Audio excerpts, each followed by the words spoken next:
So hello guys at welcome back po ulit sa ating channel Stock Play. At ngayon po ay mag-update tayo sa mga top trending stocks, and of course don't forget to subscribe sa ating channel Then paki-press na rin yung notification bell para palagi po kayo ma-update at ma-notify sa mga bagong videos na i-upload natin. Then sa channel po natin, so pwede nyo i-review yung mga latest uploads natin dito guys since nung Friday Ayan, May 31, then we have here June 1, kahapon. So, this one, pandagdag to guys. Ayan, so since Sunday ngayon, mag-check na tayo. Ayan, P-Gold. So, kay P-Gold, i-check muna natin dito sa weekly. So, may trend line tayo dito tinitignan at minomonitor based sa weekly chart. Support dito. Ayan, sa may malapit sa 23, Ayan, sa 23 to. Support. So, since this one is medyo na-sustain, still pwede itong mag-rally at mag-retest dito sa resistance malapit sa 26.6. So at least mahit yung green box na to. Ayan. So ayan, So for this one is still bearish, at kung magre-retest nga, tignan natin kung makakapanik ba or mare-reject, So typical setup, pagkalaglag, of course magbabounce to retest, Ayan. So for this one is very crucial for P-Gold. Ayan, so nagrally, bullish crossover dito sa sa ilalim, stochastic.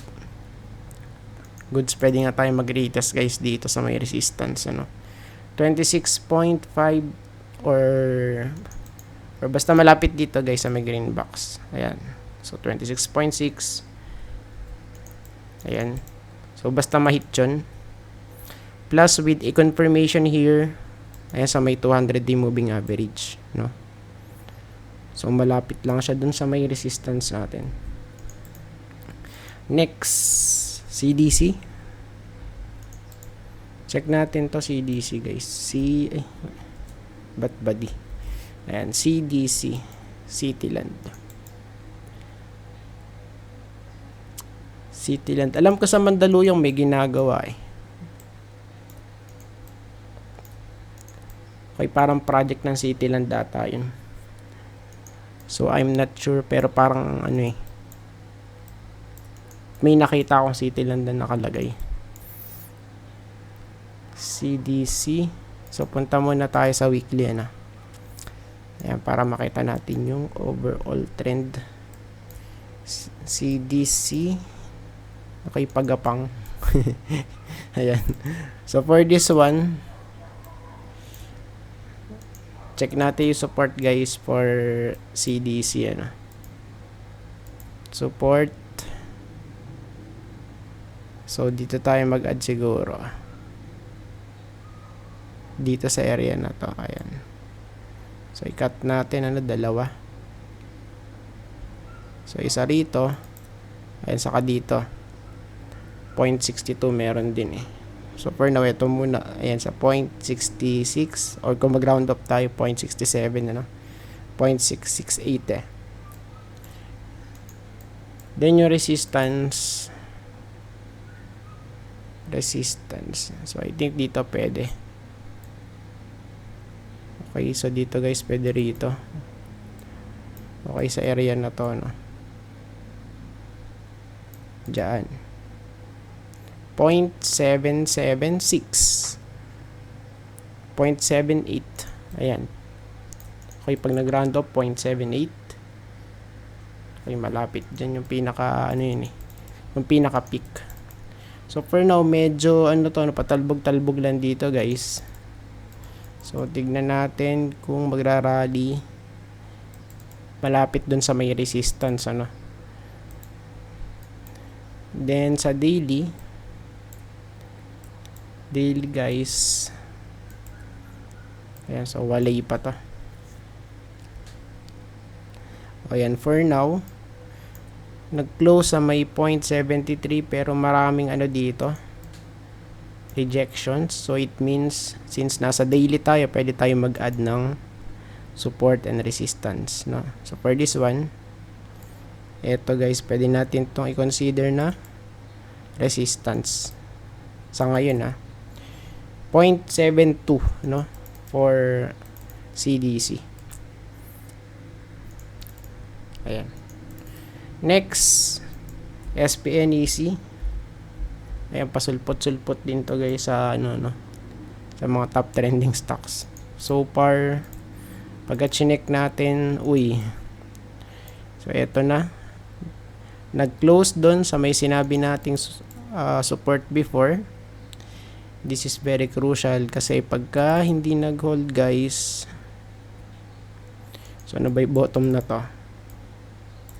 So for now, check natin yung bottom. Ito yung bottom niya. So I think may chance to na na mag-retest dito guys, sa 0.76. So ilang percent yun?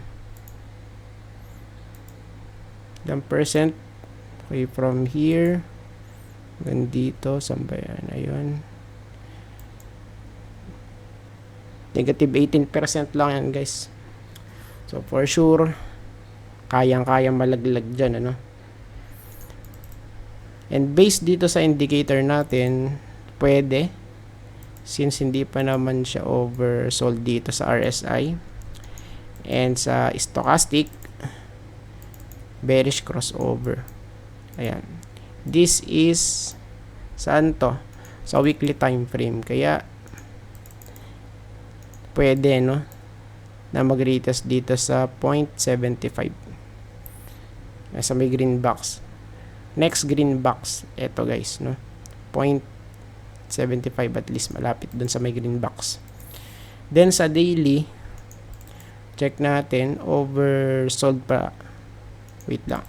So oversold naman parehas, stochastic oversold. Goods, nice. Then sa ating stochastic oversold din. So it means since nasa support, kung magkakaroon ng bounce, pwedeng bumalik dito, ayan, sa 0.98. Ayan, so dito guys, 0.98. Or kung siya ay magdidip, kasi pa lang to, kumbaga nakasawsaw pa lang to so hindi pa to sobrang lubog guys, ayan. So kung mag-extend, yun na, ayan, so pwedeng malaglag sa yan, dito sa 0.75 base sa kanyang itsura, ayan, okay, pababa yung niya, yung mismo structure nung chart, save. Next, SecB, Security Bank. So ito rin guys, madalang din to masama sa top trending stocks even before na nag-start pa lang ako mag-YouTube. 2021 nata yun. Super dalang. Ang madalas dati converge, ayan dito.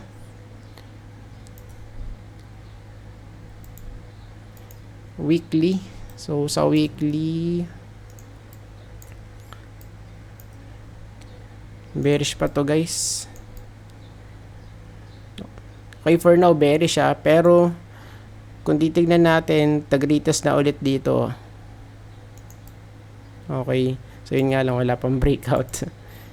Of course, bearish pa rin yan, ayan, still downtrend guys, no breakout. So tignan natin this week kung siya ba ay makakapanik, because kung i-check natin, so to, retest to guys, May confluence dun sa may horizontal. Resistance to eh, oh. 73.96, malapit sa 74, no? 200 day. Wait lang, check muna natin. Goods. Overbought dito. Yun lang medyo masama, overbought, no? So, stochastic. So, ngayon, let's see kung magbe-breakout. If ever na mag-breakout at makapanik, so, anong possible natin dito? Possible scenario for SEC B. So, syempre, i-check natin yung ano yan. Yung next target, ano. So, for this one, so, I think, dito ba meron? I-check nga natin sa weekly. Dito,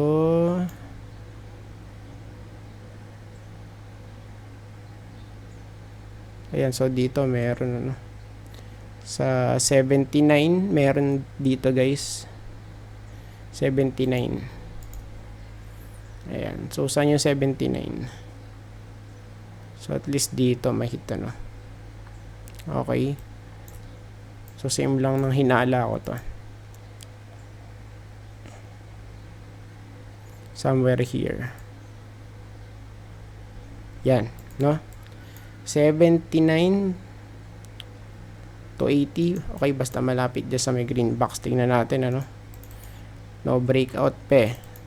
Pero pagka nag-breakout, pwede dyan, ano? So, pwedeng yan, tapos throwback. Ayan. Pullback na tinatawag, ano? Then, 200. Ayun, sorry, test to sa may 200. This is very crucial. Bakit? Kasi dalawang resistance plus may confluence tayo dun sa may 200 day moving average. Next video.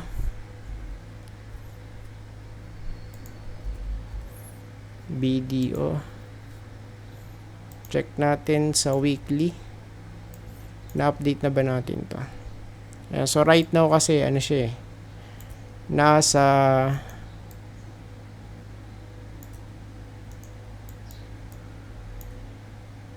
support, no? So support na to sa 130. Tignan natin kung mag-hold dyan, ano? Grabe, oversold na rin siya, yo. Stochastic. So tignan natin kung mag-hold. Ayan, pero ipa-plot na natin yung next possible support. Next possible support dito pwede.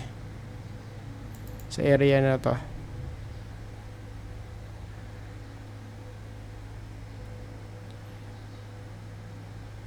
O, dyan, pwede rito, no? Ayan, sa 122. Next. Kung hindi mag-hold dun sa may support natin, no? Then, sa daily, oversold. Okay. So, dito guys, sa ano natin, sa RSI, pwede pa tong, ano eh, mag-extend, ano? So, it means, pwede pa malaglag. Ayan, sa 122. Bago mag-bounce, no? Ayan. So, tingnan natin. Bukas. And yung last one, MEG. Check lang natin. MEG. Okay, sa weekly. Kaya ano ba nangyari dito sa weekly? So, siguro alisin muna natin. Remove drawings. Okay, ayan. So, for this one,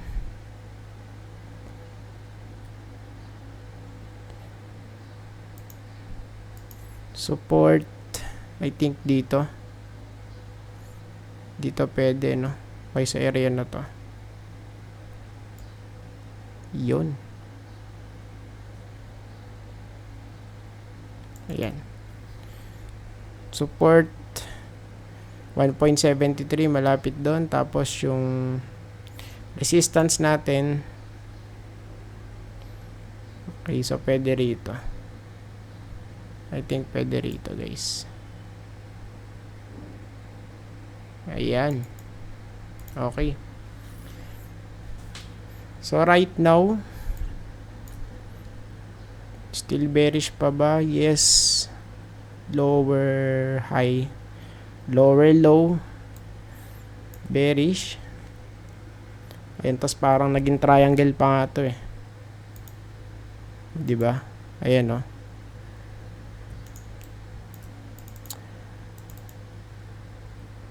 So ngayon dito, let's wait muna na na bumalik sa may support. First support dun sa may 1.73. Then yung next. So possible dito na yung next. Ayan, dito guys. So saan yun? 1.57. Excuse. 1.6 malapit dito. Yan, kasi nakabaluktot na rito guys, oh. Nakabaluktot. Ayun na, bumaluktot eh. Pwedeng mag-oversold to. Ayan. So flip to. Okay, kasi hindi nakapanik guys. So it means pwede tong mag-flat or mag-reheat ng lower low. Ayan, kaya po natin sinama to, no? Ayan. Then sa daily, wala, bearish pa nga to guys. Ayan. So for now sa daily, ayan, sa 1.73 support. So I think tapos na po tayo at maraming salamat po sa panonood and see you po sa next video. Bye bye and God bless.